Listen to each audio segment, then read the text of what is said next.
കൊട്ടിയൂർ വൈശാഖ മഹോത്സവത്തിന്റെ ഭാഗമായി ഭണ്ണാരം എഴുന്നള്ളിച്ചു. ഇതോടെ കൊട്ടിയൂരിൽ സ്ത്രീകൾ ഉൾപ്പെടെയുള്ളവർക്ക് ദർശനകാലം ആരംഭിച്ചു. മണത്തണയിലെ കരിമ്പന ഗോപുരത്തിൽ നിന്ന് ഊരാളന്മാരുടെയും അടിയന്തരയോഗത്തിന്റെയും സ്ഥാനികരുടെയും സാന്നിധ്യത്തിൽ ഗജവീരന്മാരുടെ അകമ്പടിയോടെ വാദ്യമേള ഘോഷങ്ങളോടെ ഭക്തജനങ്ങളുടെ ഓംകാര വിളികളോടെ സ്വർണ്ണകുംഭങ്ങളും രജതകുംഭങ്ങളും കലശപാത്രങ്ങളും തിരുവാഭരണങ്ങളടങ്ങിയ ഭണ്ഡാരങ്ങളും ചപ്പാരം ഭഗവതി ക്ഷേത്രത്തിലെ വാളുകളും യാഗഭൂമിയിലേക്ക് എഴുന്നള്ളിച്ചു.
കരിമ്പനയ്ക്കൽ ഗോപുരത്തിൽ വെച്ച് അടിയന്തര യോഗം ചേർന്നതോടെയാണ് ഭണ്ണാരം എഴുന്നള്ളത്തിനുള്ള ചടങ്ങുകൾ ആരംഭിച്ചത്. ഭഗവതി തെയ്യക്കോലം അഴിച്ചതോടെ ചപ്പാരം ക്ഷേത്രത്തിൽ നിന്ന് 3 വാളുകൾ ഗോപുരത്തിലേക്ക് എഴുന്നള്ളിച്ചു. ഏഴിലക്കാർ ഭണ്ഡാരയറ തുറന്ന് സ്വർണ്ണക്കുടം, വെള്ളിക്കുടം, തിരുവാഭരണങ്ങൾ, പൂജാപാത്രങ്ങൾ തുടങ്ങിയവ പുറത്തെടുത്തു. കണക്കപ്പിള്ള ഭണ്ഡാരം കണക്കുനോക്കി നിജപ്പെടുത്തിയ ശേഷം മുഖമണ്ഡപത്തിലേക്ക് കൊണ്ടുവന്ന് പൂജിച്ചു.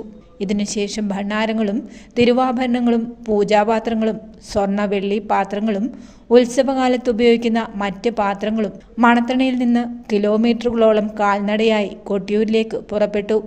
11 മാസത്തെ ഇടവേളയ്ക്കു ശേഷം ഇക്കരെ കൊട്ടിയൂരിൽ വാണരുളുന്ന ഉമാമഹേശ്വരന്മാരും മുദ്രേരിവാൾ, ചപ്പാരം ഭഗവതിയുടെ വാളുകൾ എന്നിവ ഭണ്ഡാരങ്ങൾക്കൊപ്പം അക്കരെ സന്നിധാനത്തേക്ക് അർദ്ധരാത്രിയോടെ എഴുന്നള്ളി. ശ്രീകോവിലിൽ നിന്ന് പടിഞ്ഞാറേ നടവഴി പുറത്തേക്കിറങ്ങി ആലിയാർക്കാവിനു മുന്നിൽ കൂവളത്തറയ്ക്ക് സമീപം ശിരസ് നമിച്ച് ദേവീദേവന്മാർ അക്കരിയിലേക്ക് എഴുന്നള്ളി.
ഹൈവിഷൻ ന്യൂസ്, കൊട്ടിയൂർ.